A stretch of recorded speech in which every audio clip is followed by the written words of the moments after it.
All right, good morning, everybody. Welcome to Grand Rounds. We're very excited to be able to host Dr. Brilakis. So I will briefly, go over the introduction and then get us started here. So the Diane C. Wallerstein Lectureship Endowment was established through a generous gift by her husband, Ben Wallerstein, and her children, Nancy Wallerstein Miller and James M. Wallerstein. It was her family's intent to memorialize the life of their beloved Diane by creating this legacy that will support the education of medical students, faculty, and researchers at MCD-BCU. So Dr. Brilakis is the director of the Center for Complex Coronary Interventions at the Minneapolis Heart Institute and chairman of the Center for Coronary Artery Disease at the Minneapolis Heart Institute Foundation. After graduating from Lycée Léonin de Patricia, Dr. Brilakis received his medical degree from the National Kapodistrian University of Athens, Greece. He trained in internal medicine, cardiovascular disease, and interventional cardiology at the Mayo Clinic, where he also obtained a master's in clinical research. He then completed a PhD in clinical research at the National Kapodistrian University. He served as the director of the Cardiac Catheterization Lab at VA North Texas Healthcare System from 2004 to 2016 and was on the faculty at the University of Texas Southwestern Medical School until 2018.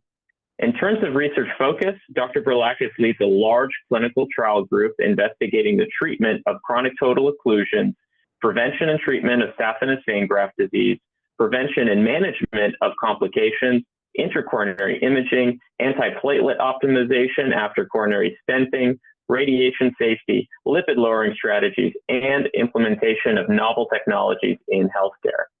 He has co-authored or authored over 900 manuscripts and has written the Manual of Percutaneous Coronary Interventions and the Manual of CTO Interventions, now in its third edition. And as fellows, I think we can all appreciate these contributions because his YouTube series is probably the first thing that we look up when we start in the cath lab. He is on the board of the Cardiovascular Innovations Foundation, an associate editor for circulation, section editor for urinary intervention, and an editorial board member and reviewer for several journals and grant agencies. And with that, I will turn it over to Dr. Brilakis. Thank you so much for virtually visiting us and teaching us about chronic total occlusions. Wonderful. Yes. Well, thank you very much, Dr. Kolominsky. It's a great pleasure to be with you today, presenting the Diane C. Wallerstein Lectureship. It is, I know, have many good friends within the faculty of VCU and have worked on different projects. So again, it's a great pleasure and an honor. What I would do this morning is provide some background about the current state of CTO coronary interventions and then show some cases. These are my disclosures. And when it comes to CTOs, the definition is now pretty much standardized. There was a CTO ARC document that was published a couple of years ago. Essentially, CTO means it's 100% occlusion, and then it's been there for more than 3 months. Either it's proven by an angiogram, either coronary or CT angiogram, or if we don't have a previous documentation of the coronary anatomy, this is something that we anticipate it's been there for more than 3 months because of the patient's presentation. And then it's sometimes it can be a little challenging. For example, a patient comes in with an ST elevation myocardial infarction. It can be tricky to tell where is the occlusion the culprit or not. And these are various criteria we use, such as the presence of thrombus, staining, and usually, but not always, if you have a big mature collaterals, that favors more that the lesion is a CTO. This is something that is very common. This is from my previous position in the Dallas VA. And if you look at consecutive angiograms, 1 in 3 patients who did not have bypass had a CTO, but if you had bypass, pretty much everyone, 89%, had a CTO. So this is definitely something that is highly prevalent. Of course, doesn't mean that something needs to be done about it. So the first question here is, why should we do something to a patient who has coronary CTO? Why should we revascularize this particular patient? And these are some examples that illustrate how the thinking goes for this kind of patients. This patient was 55 years old, diabetic, low ejection fraction, and he was referred to us actually for recanalizing a circumflex CTO. You can see it's a fairly short CTO with an ambiguous proximal cap, heavy calcification. And then this is the right coronary artery. And the first question when we approach those patients is, of course, to make sure we understand the coronary anatomy. So we did a physiologic assessment of the other vessels, and the FFR of the LAD was actually, the IFR was 0.3, so the patient has significant disease into the LAD. And you can see the FFR was actually 0.71, significant ischemia. So this patient actually does not have a single vessel CTO. This is a patient who has a multi-vessel coronary artery disease that is highly complex, not only because of the CTO, but also because of the calcium. And given that this patient has diabetes, that's another reason why surgery, coronary bypass, is actually the preferred modality for these patients. So we actually did not do intervention on this patient. Instead, we discussed with the referring, and we eventually referred the patient who had successful coronary bypass graft surgery.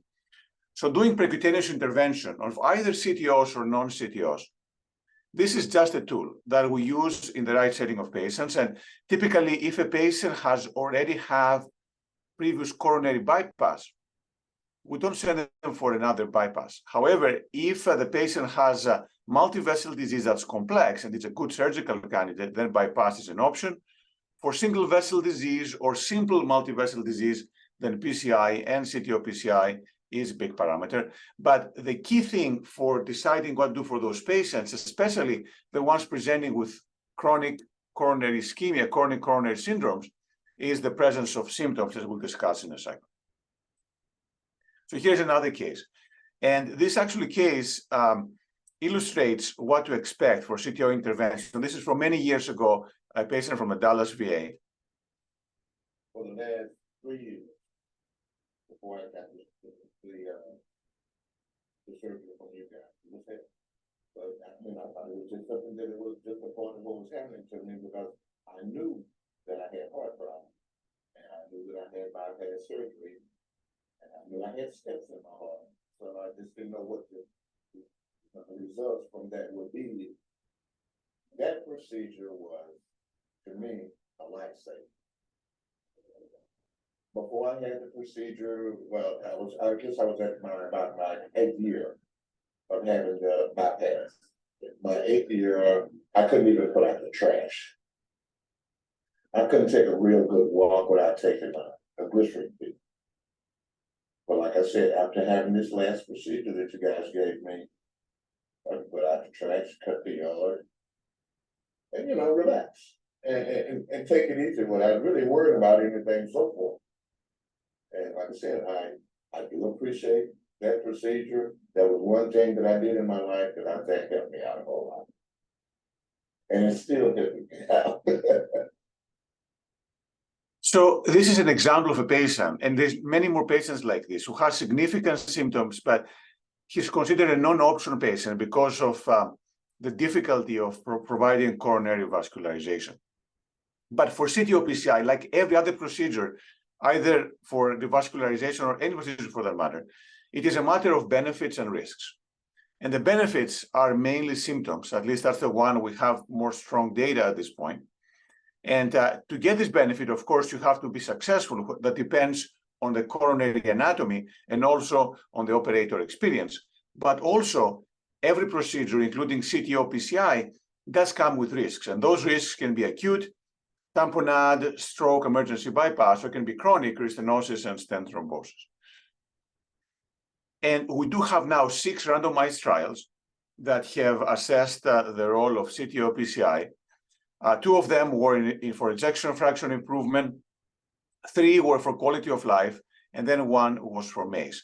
And the main one that assessed the quality of life was the HERO-CTO trial that randomized about 400 patients to either CTO PCI or medical therapy.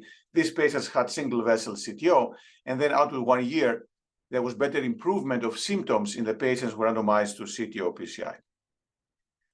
This is the outline. It was 2-to-1 randomization to PCI plus medical therapy versus medical therapy alone. And again, significant improvement in angina frequency, physical limitation, and quality of life. And actually, we just had the 3-year outcomes because the efficacy endpoint was the quality of life, but the safety endpoint was the incidence of adverse cardiac events, and there was actually no significant difference in the incidence of events. And even out to 3 years, patients who had the CTO PCI were less likely to have angina and were receiving less anti-anginal medications. And of course, as expected, they had significantly less repeat coronary revascularization. Again, smaller studies, the Impactor CTO was a small single-center study showing better exercise capacity and quality of life. And the same was for Comet CTO, again, a small single-center study from Serbia that actually just published the results out to 5 years, showing no safety signal, although the efficacy was not seen at that point after 5 years. So to summarize, the main reason we do CTO PCI in 2023, it is to improve symptoms. That's one of the key principles for doing this procedure. Some of those patients can be highly symptomatic, like the patient I just showed you the video from. And what Bobby Yes showed is that many of those patients have a clinical or subclinical depression. And after you treat their CTO, the depression can actually also improve. Of course, to get the benefit, you need to have success. And the good news are that at experienced centers now, and that's around the globe, you can get success 85 to 90% with a MACE of about 2%. And that's when done by experienced operators. As I will discuss with you, that's a big component because these procedures are very demanding, technically, equipment-wise, time-wise, and require significant experience to make them successful, because when done in less experienced setting, this is from a general NCDR from a few years back, the success rate is significantly less at about 60%. And this is from the state of Michigan. Again, there was significant correlation between the procedural volume and the success, but also the risk of complications, both mortality as well as MACE. So right now, we're at the stage where experienced centers get about 85 to 90% success with about 2 to 3% risk of complications. But if you're less experienced, you're much less in terms of the success. And the goal, of course, is to get to this ideal situation where you can get 100% success with 0% complications. You know, we may never get to that point, but getting closer and closer every year with new tools can really, should really be the goal. How about MACE? We did have one randomized trial that was done in Korea called Decision CTO, 800 patients, randomized to CTO or non-CTO. Many limitations from the study. One of the main ones is that 1 in 5 patients actually crossed over from the non-CTO to CTO immediately. And then there were patients who also had non-CTO lesions. So the difference between the number of stents placed in the patients with CTO and CTO was very, very small, 1.5 versus 1.7. There was no difference in MACE out to 4 years, and there was no significant difference in quality of life either. But again, as I mentioned, there are many important limitations of the study, and many of the CTO operators are a little frustrated that this study led to the downgrade of the indication in the ACC/HA guidelines. We also have a lot of other studies. This is a long-term from the Canadian study showing that successful versus non-successful CTO PCI, you have significant benefit in terms of mortality. But again, success versus failed procedures, they do have some inherent bias. One of the questions is, how well are those patients treated before they are referred for CTO PCI? And this comes from the VA card database, and shows that a significant proportion of patients, about 60%, were in less than 2 anti-anginal medications. So there is room for potentially further optimizing the treatment of the patients. Now, having said that, some patients may not tolerate, for example, high-dose nitro or high-dose beta blockers, or they may want to have better quality of life despite taking those medications. What we also know is that if you have a CTO and you are unlucky enough to come back with an acute coronary syndrome, your event rates are going to be much higher, both early, but also late after the procedure. So having a CTO, of course, you can predict if a CTO patient will have an ACS, but if he or she does, then the outcomes are going to be much worse. And one of the potential reasons is that those patients are much more likely to have an out-of-hospital cardiac arrest. Having a CTO was one of the independent predictors of cardiac arrest amongst acute MI patients in a Japanese registry. And the potential explanation is that if you have just a single culprit without any significant disease or CTO in the other vessels, you get an X amount of ischemia. But if you are starting with an occluded vessel with a CTO, and now you get the same culprit vessel, a culprit occlusion, the extent of ischemia is significantly larger, which is more likely to give you cardiac arrest, is more likely to give you cardiogenic shock, and make you have worse outcomes down the line. Another indirect evidence in support of complete revascularization, which in general is not achieved most often because of CTOs, is that complete revascularization has been associated with better outcomes. Of course, now we have the complete trial saying that, after a STEMI, having complete revascularization improves the heart outcomes, death MI during follow-up. And one of the common concerns for referrals for CTO PCI is that the patients seem to have a good collateral. So if you have good collaterals, why bother? Because the collaterals are going to take care of the CTO supplied myocardium. Well, actually, when people crossed the CTO and then placed a guide wire, a pressure wire, across the occlusion before putting the stents in, pretty much every patient had an FFR of less than 0.8. So the reality is, even if you have excellent collateral, which are CC2, the biggest collaterals, still you're going to be ischemic most, if not all of the time. So here's another case. This is a patient who comes in with recurrent medication refractory ventricular tachycardia. These are not very common patients, but we actually occasionally see them. They come in with refractory arrhythmias because of ischemia. Recanalizing the CTO can help prevent recurrence of those arrhythmias. Also, patients who have a CTO were more likely to have an appropriate ICD shock. And also, there was some difference in the activation before and after CTO PCI, with the CTO PCI reducing the low voltage area of scar, which might be beneficial. Again, these are small mechanistic studies, but there are potential reasons to explain why recanalizing a CTO can reduce the risk of arrhythmias. And then this is another case. A patient comes in and has an acute coronary syndrome, and here's his anatomy. He has significant left main disease with heavy calcification. He has in-stent restenosis without the stent. And then he has a diffuse diseased right coronary artery and the CTO of the circumflex that fills through collaterals. So this is one of those patients that, for completeness of discussion, would not fit under the BISIS criteria. So now there's been the BISIS trial about the potential lack of benefit for revascularization in cardiomyopathy patients. But what people sometimes forget is that in BISIS Revived, the patients were very stable over a long period of time. And most of the patients in whom we do these procedures are actually patients who come with acute coronary syndromes or decompensated heart failure. So this particular patient did have an acute coronary syndrome and significant cardiomyopathy.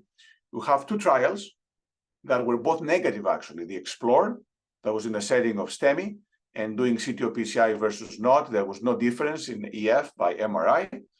And the second study was the REVASC, again, very similar. That was not in STEMI patients, stable patients, but there was no difference between baseline and follow-up. However, the baseline ejection fraction was about 50%. So one of the concerns for both of those studies, especially the REVASC, has been that the patients were starting at a fairly normal ejection fraction, hence it was less likely to show potential benefit. Same for ischemia. Having collaterals doesn't necessarily mean that the patients are going to be viable. So this patient that I described before did have a PCI of the left main, had PCI of the circumflex CTO, and then 3 months later, his ejection fraction had improved to 45%. He was actually class 1. So the ejection fraction can improve in selected patients who do have viable myocardium and have significant cardiomyopathy because of the ischemia. And this is another case. This is a patient who comes in with non-ST elevation myocardial infarction because the bypass graft to the right coronary artery closed down. And what we know is that bypass grafts, the saphenous vein graft specifically, even if you recanalize them, after they completely occlude, the patency out to 1 to 2 years is very low. So in this case, we did open the culprit vessel. We're able to recanalize the bypass graft, so we restore the flow, minimize the myocardial damage. But there was actually under expansion. We could not really fully expand the stents distally. But we knew in this case that, again, the long-term patency of this graft was going to be low. And this comes from the DIVA trial. Patients who have saphenous vein graft failure, again, very high incidence of events down the line. And we know that if you open the native coronary artery, your chance of being symptom-free and requiring repeat revascularization is much less than if you open the vein graft. And from many years ago, we have demonstrated that actually you can do a staged or simultaneous coronary revascularization. If you cannot open the vein graft, you can open the native, or if you open the graft, you can sometimes do a staged procedure and open the native. So sometimes for saphenous vein graft lesions, the preferred treatment is not saphenous vein graft intervention, but instead is opening the native lesion, again, if this is technically feasible. And even though bypass patients are much more complex, they have much more calcium, the anatomy is more complicated, they do have also more options because they do have the bypasses that can serve as retrograde options. So this particular patient came back a few weeks later. We did a CT, which is done increasingly now for planning of both CTO and other complex PCI, so we can delineate the course of the native right coronary artery. We could see there was actually stent across the distal anastomosis of the graft, which is makes it much harder. But we were able to go around that area of the under expansion. We had some difficulty getting through, but eventually we were able to get through, got re-entry distal to that under expanded stent. And then we were able to place stents into the native right coronary artery. And this patient actually 3 years later, he's been doing very well. So for bypass graft failure, in the setting of acute MI, of course, we want to get the flow going. We want to preserve the myocardium. But for long-term patency, if it is possible to open the native coronary artery, and that's not something simple always, but if it's possible, that provides potentially the best long-term results. So this is the concept of the staged revascularization. First fix the vein graft, and then bring them back and open the native coronary artery. And here's another case. This was a case of actually ST elevation myocardial infarction. And you can be wondering, what does the CTO have to do with that? But bear with me. So that's a classic myocardial infarction. You see ST elevations. The patient, this is done through radial access. The left system doesn't have significant lesions. The culprit is in the right coronary artery. We do have some flow when the patient actually presents to the hospital.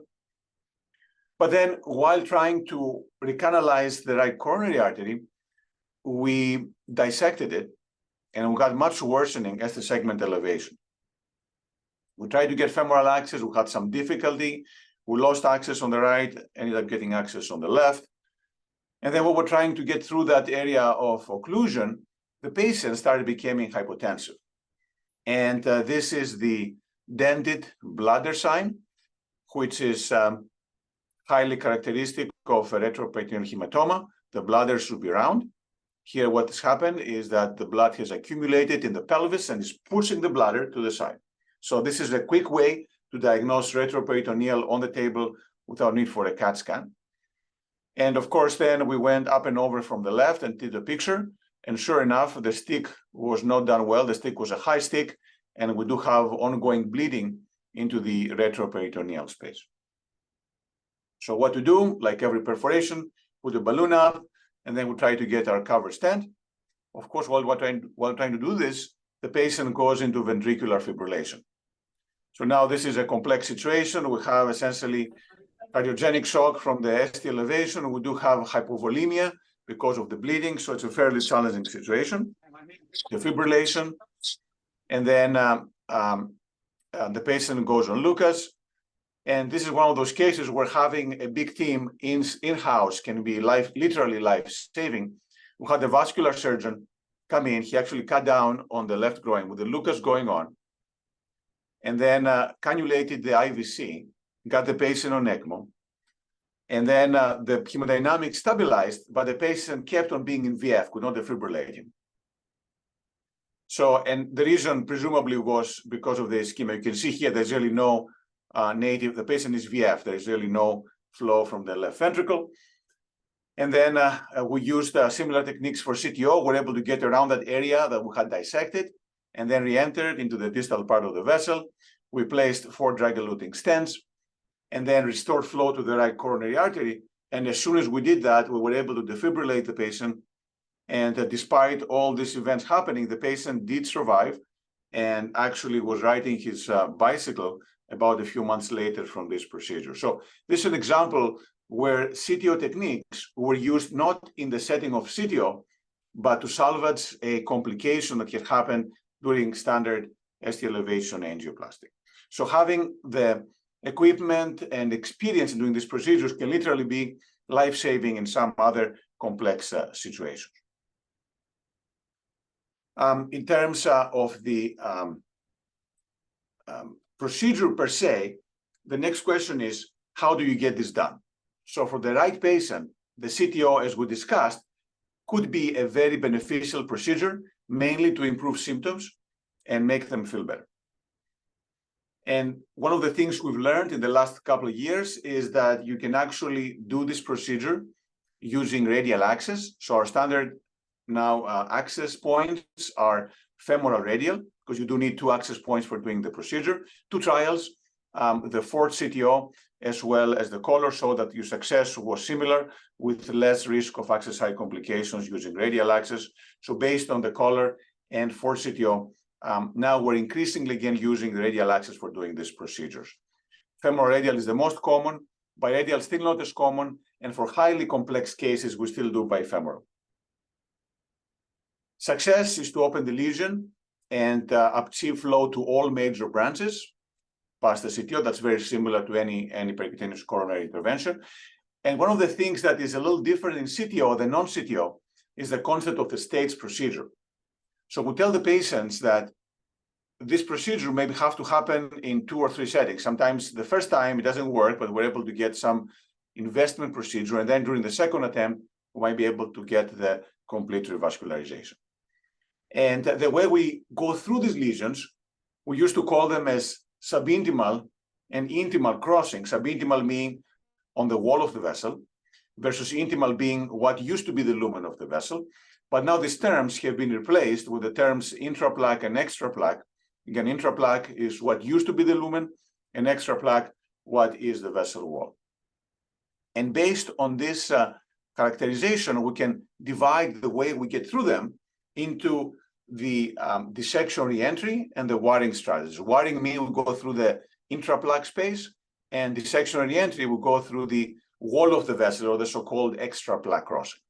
And this happens either in the direction of the blood flow or against the direction of the blood flow. And one of the key techniques that has literally revolutionized CTO PCI has been the retrograde approach, going from another vessel, going through a collateral or a bypass graft, and then crossing against the original direction of flow. One of the key things for doing this procedure is flexibility. And there are now algorithms that have helped us kind of plan, strategize, and try to choose the best way to get through. This was the original one, the hybrid, more than 10 years ago.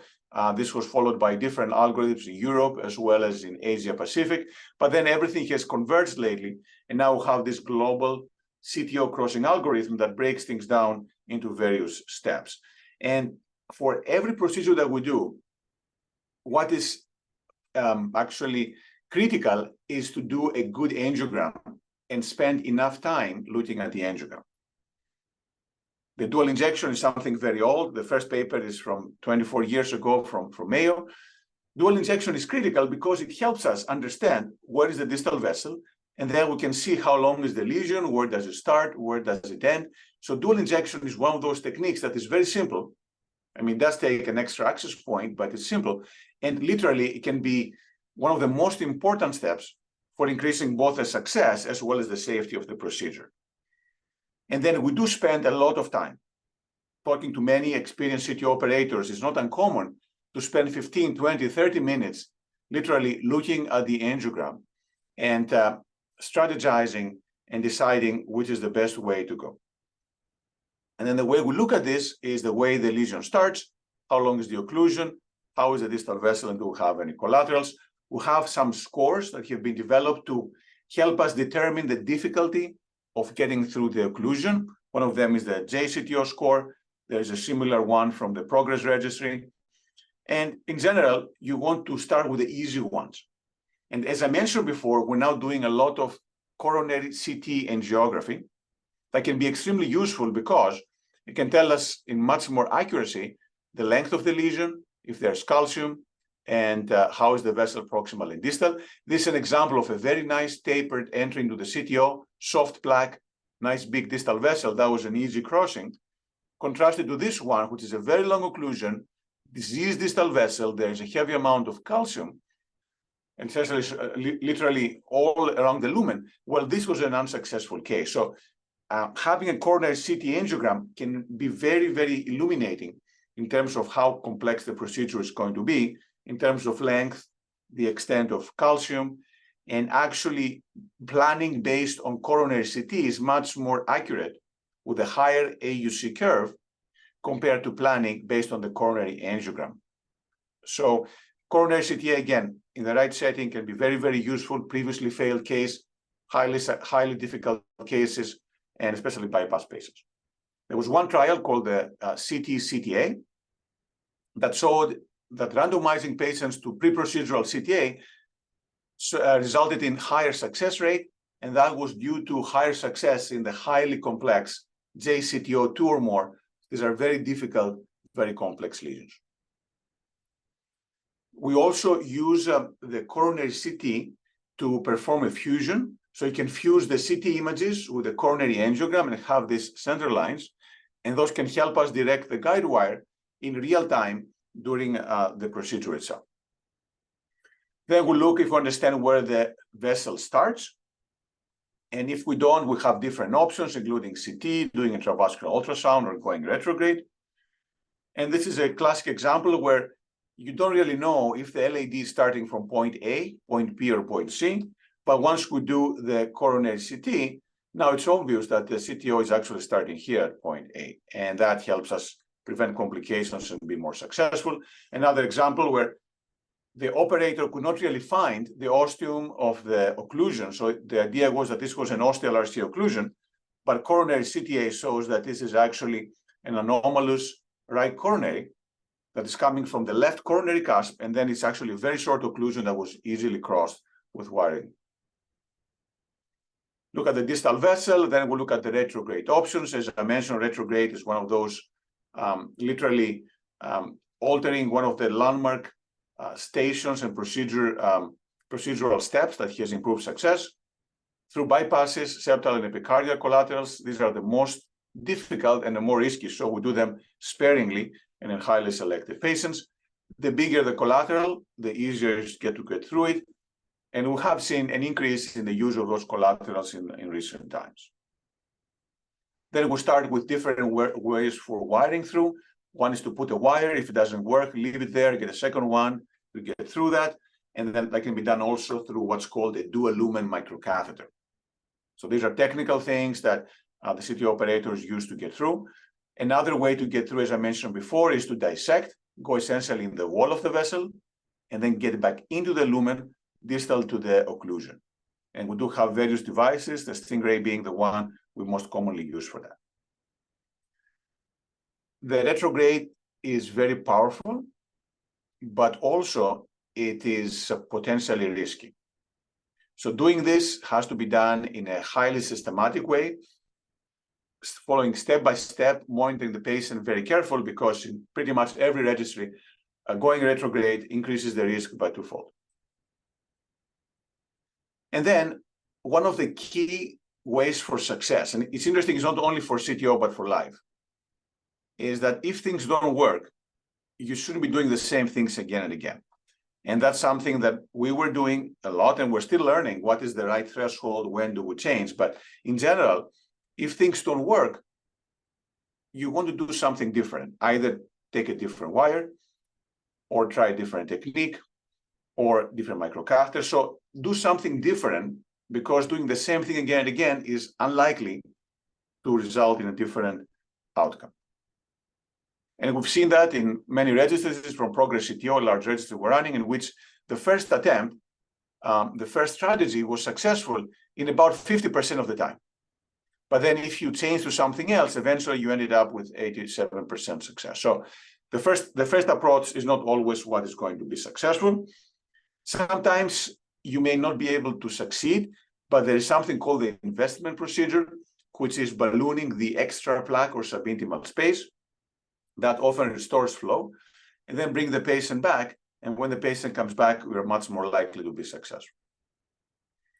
And of course, it is important to know when to stop if the procedure is too long, too much contrast, radiation, or if a complication happens. But even once you get this done, we should not forget that stents should be optimized. This used to be something less emphasized, but I think now with Renovate PCI, with multiple randomized trials showing better outcomes with imaging, imaging is fairly mandatory for every complex procedure, including CTO. It prevents underexpansion, it prevents malapposition, and helps improve the outcomes. One trial, again, the CTO, I was CTO, much less MACE by doing intravascular imaging. How about DAPT? Although we don't have a randomized trial, many of those patients receive a long stent segment, so up to 60, 80, 100 plus millimeters of stent, and quite often giving longer DAPT might be beneficial, unless, of course, the patient has high risk of bleeding. As I mentioned before, the success is very high, but it is less so for the more demanding lesions. So if you have the lesions that are more complex, JCTO 4 or 5, success is about 80%. So still 4 out of 5 are successful, but the success rate goes down. And the yellow and the light blue are the advanced crossing strategies. So retrograde or antegrade dissection reentry. If you have a highly complex lesion, you're more likely to need something more sophisticated. And as a result, if you're experienced, you do it. If you're not, you get some help, or you send it to an operator who is highly experienced. Of course, doing these advanced techniques comes at a cost. As I mentioned before, the retrograde does have higher risk compared with the antegrade. So you want to be used it sparingly. If the antegrade wiring works, that's the way to go for most patients. Now, in terms of the complications do happen. And there's no question that CTO PCI has more complications than non-CTO PCI. And those can be in the coronary, can be radiation-related, access-related. There's no question about it. But the question is, how can we minimize it? So right now, the emphasis actually for more CTO programs is to help reduce the risk of complications, which is still out there even with experienced operators. This is from a recent paper from Dave Kanjeri.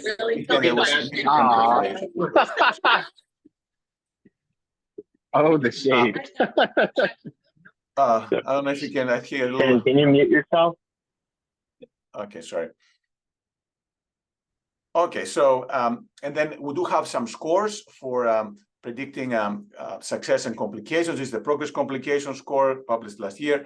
It can help you give the patient a more accurate sense. Okay, your success is going to be 85%, or your complication rate 2 or 3%. And when we look at what actually kills patients, what are the mortality risks for patients who have CTO, this is from the progress just from a few months ago. The main risk is tamponade. So tamponade perforation is what kills patients. So we should be very careful. Naveen, Samuel, can you mute yourself? Like end of August or maybe. Let's look at.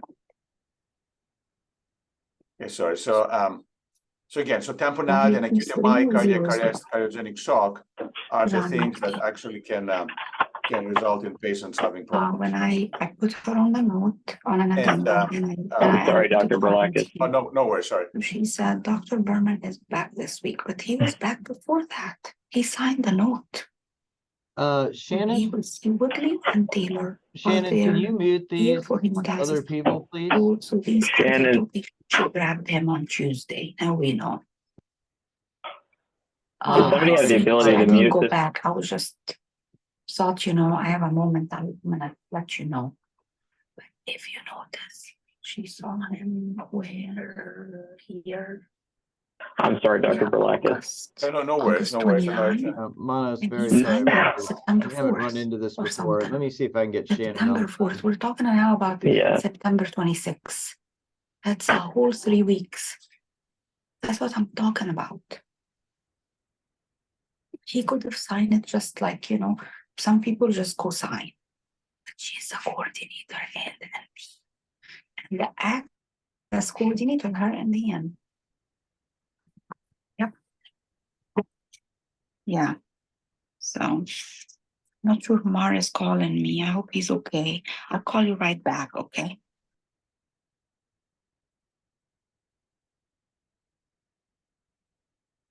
All right, Dr. Brilakis, go for it. I apologize. Oh, no worries. Thank you so much. So another thing that we recently found is what is the need for mechanical circulatory support? The actual need for support is low. It's about 2 to 3%. In progress, there was about 2% risk of urgent support. And the things that predict that is the same ones that predict complications, for example, retrograde approach, low ejection fraction, and long lesion length. So it's something we don't use very commonly, but it is important to have available during these complex procedures. I think I'm going to just briefly talk about equipment and then just stop. There's a lot of equipment we can use for this procedure. So these are not easy to do, but they can be successful. Microcatheters are important. We do use different types that have different properties, both single lumen and dual lumen, and there's a lot of evolution in these devices, which again, you don't need to know until you do this procedure. The guide wires are a huge science in themselves, and it's been a major reason for the increasing success of the procedure. And then what we have seen is now new devices coming to the market, both for re-entry. There is a catheter called Triumph. There's OCT-based guided catheter, and there's equipment to manage complications. Every time you do these procedures, you want to have your cover stents and coils in case something goes wrong to take care of it. So not to be taken lightly.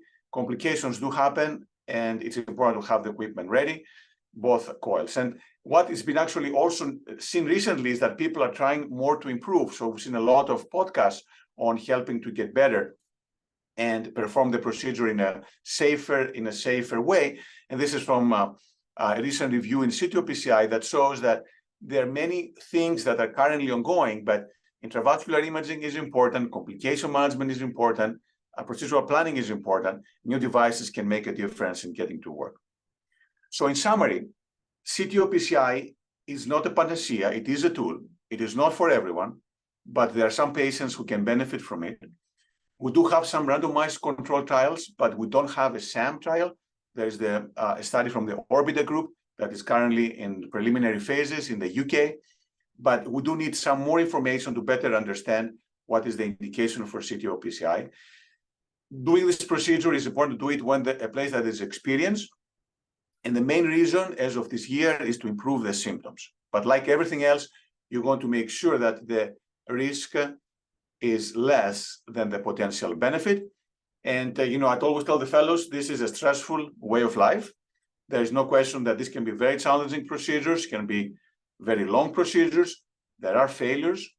There are complications that test your patience and your endurance and can be bad for your morale.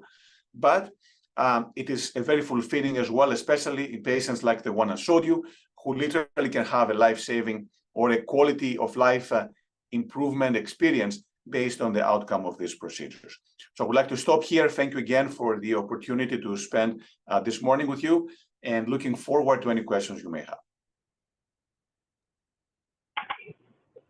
Manos, this is Greg. Thank you so much for your presentation today, and also your skilled work and academic approach really for this line of work worldwide.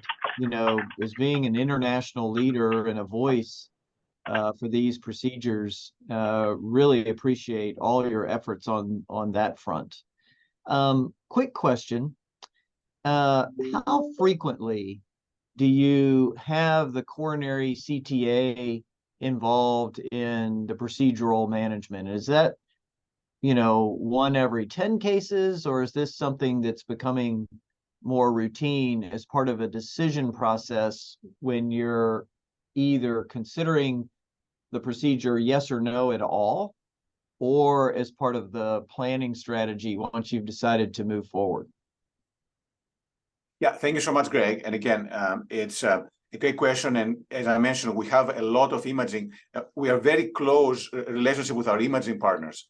You know, John Lesser, Joao Cavalcante. I'm literally down to their office, you know, 2-3 times a week. I'm down there looking at the pictures with them, both the CT and also MRI. You know, many of those patients have cardiomyopathy, and look at MRI viability becomes very important, and also stress MRI as well. But specifically for the coronary CTA, if you look at the across the board in progress, about 5%. So still a fairly small number, 1 in 20 overall has it.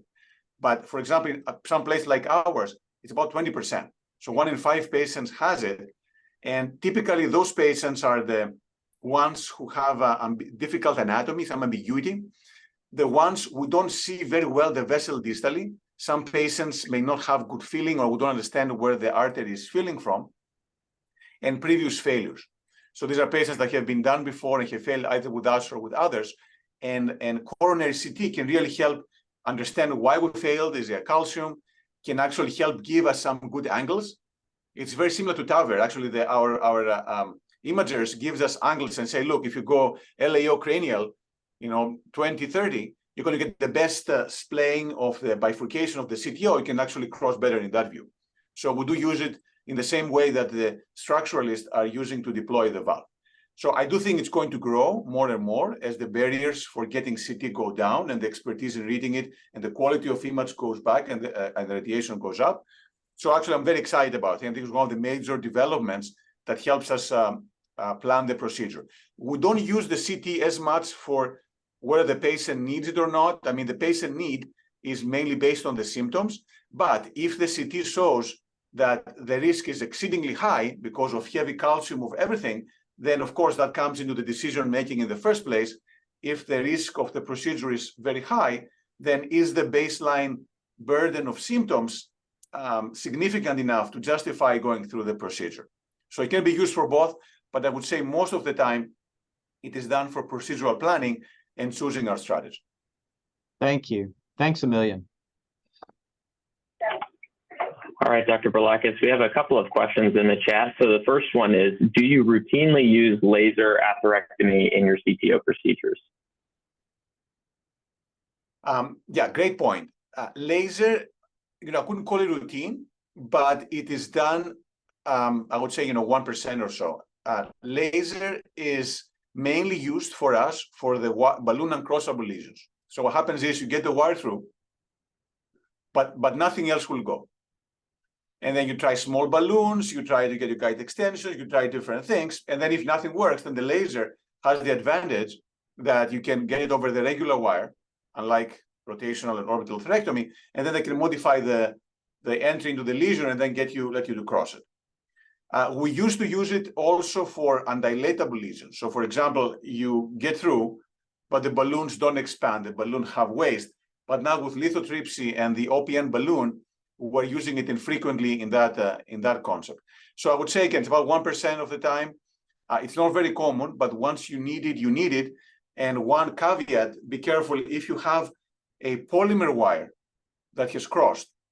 So for example, Sion Black or Mongo, any polymer wire, be very careful to activate the laser, because we've seen cases where you literally melt the polymer and get the laser stuck on the wire, and you have to pull everything out. So the laser is very useful for balloon uncrossable lesions, but again, beware if you have a polymer wire, you don't want to get it stuck on the wire itself.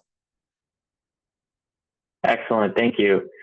Next question is, can you briefly discuss viability testing at your institutions? Which modalities do you find helpful, and in which clinical situations do you find viability is actually not needed? Yes, yeah, thank you so much. And actually, that's a question that comes up all the time, and I think it's very important because there is a lot of confusion in this area. So as I mentioned before, the key indication for doing CTO PCI is to improve symptoms. The next question is, are the symptoms caused by the CTO? So for example, if you have a patient who has single vessel right coronary CTO, no other disease, classic angina, you don't need anything. You don't need a stress test, you don't need a viability test, because it's pretty clear cut. The patient is having angina, the CTO is responsible, and that's perfectly fine. However, if you have a patient who has, for example, 3-vessel disease, and including a CTO, then the question is the CTO itself causing the problems or not? And in cases like this, doing ischemia testing can be helpful. Now, when it comes to the viability, this is relevant to patients who have a low ejection fraction.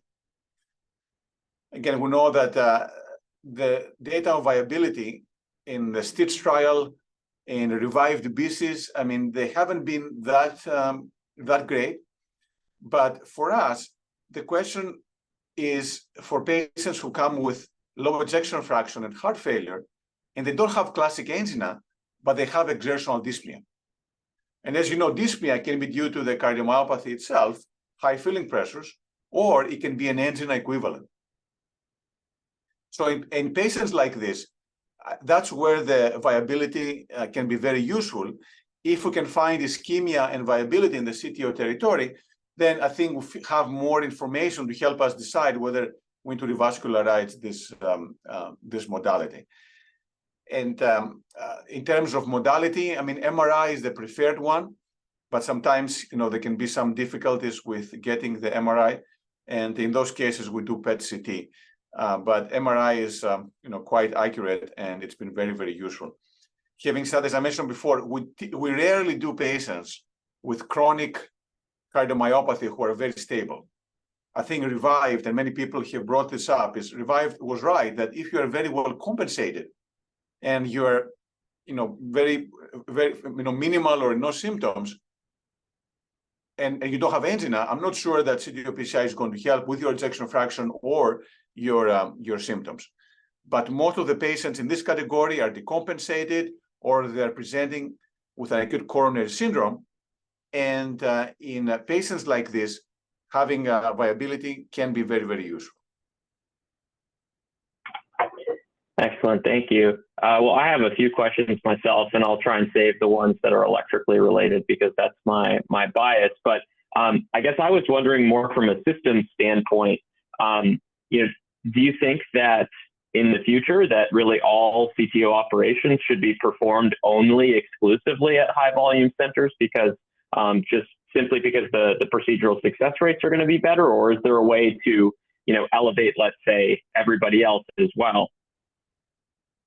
No, thank you. Great point. And I do believe that, you know, if you try to limit it, it's not going to work. And there are many CTOs that you could try, and actually they work, especially, you know, JCTO score, low JCTO cases, that can be done by most operators. So I don't believe that you should have only the CTO people, the dedicated CTO operators to the CTO procedures. Having said that, I think for everyone who wants to tackle those, there should be a basic level of understanding, and also an acknowledgement of the best practices, so to speak. So it's okay to do CTO PCI, but it's not okay to do it without putting a second guide in, because that's where we see the major problems happening. You know, you try to go through and you don't put a second guide catheter. The wire goes somewhere. You think that the wire is into the true lumen. It's not. And then you balloon without checking, and that's when your perforation happens. That's when some of the complications happen.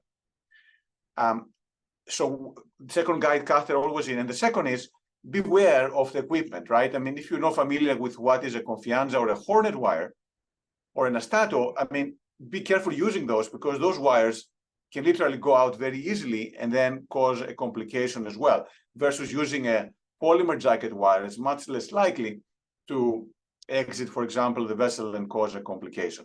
So I think and to be realistic, I think many people are and should be doing CTOs, but understand the limitations. You know, the ones that work, fine. If it doesn't work, then having the insight to actually stop the procedure and either plan it again or refer to another operator. So this is tricky. But having said that, there are many undergrade only operators that have excellent results, and they don't have the sender cases as well.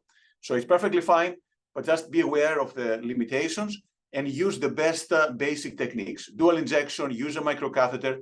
Don't use very stiff wires if you don't understand exactly where you need to go. Excellent, excellent.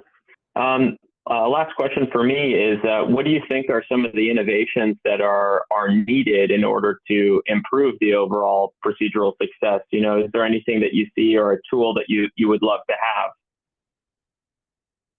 Yes, thank you so much. And the truth is that it's been less so, you know, it's been an area of a lot of innovation over the last 10 years or so, but very few of the tools that were made actually made it through the mainstream, so to speak. Here are some of the things that are happening now that can be very useful. One of them is a new re-entry catheter. So one of the problems we still have is you push your wire, it goes in the what we call the extra plug space, and then it's very hard to get it back in. There's a new catheter called Triumph that is approved, but is not clinically available yet, that has a way to put suction. So it helps kind of collapse the hematoma that is in the vessel wall, and then has multiple exit points to try to find the one that connects with the true lumen. There's also a system that has optical coherence tomography. So you use that system into the extra plug space, and then you can actually visually see where the true lumen is and specifically direct your guide wire towards that area. So directed reentry is an area that there's some, you know, fairly advanced stage innovation that is coming out. Another area has to do with forward-looking imaging. So all the imaging catheters, you know, are looking on the sides. Having forward-looking imaging could help potentially for understanding where to go from the intravascular imaging perspective. Another area that is in development is for treatment of calcium. CTOs, or half of them, have significant calcium. As you know, we now have lithotripsy. We do have the very high pressure balloon. And there's some new device like the sound bites, some new devices specifically designed to get through calcium and modify the calcium that can help the equipment come through. I mean, yesterday we spent the day before probably 2-3 hours getting the wire through, but couldn't get anything to go because of the heavy amount of calcium. So devices that modify the calcium in a forward way, I think, are going to have a big impact on how we address those lesions. Of course, the final step would be to get a mini robot that goes in, and then you can remotely guide it. You have 3D understanding of the anatomy that can dig its way through, carry the wire with it, and then get you to complete the CTO, even if you don't have any special expertise. I think that would be amazing, but we're not quite there yet. And that's why this remains, again, as I mentioned before, a fairly, it's a demanding procedure. This is not something to be taken lightly. It is a lot of investment of time to learn it. It can be frustrating, even for experienced operators, but there are new devices, again, coming down that could help us improve down the line. That all sounds incredible, Dr. Brilakis. So I think since we have about 2 minutes left, maybe Shannon, maybe we can put up the CME slides. Otherwise, Dr. Brilakis, thank you so much for sharing your knowledge with us today. It was an excellent lecture. Can't thank you enough. Thank you. Great appreciate being with you. I'm looking forward to discussing with everyone at the lunchtime. Thanks again. Thank you, Manos. Great. Thank you.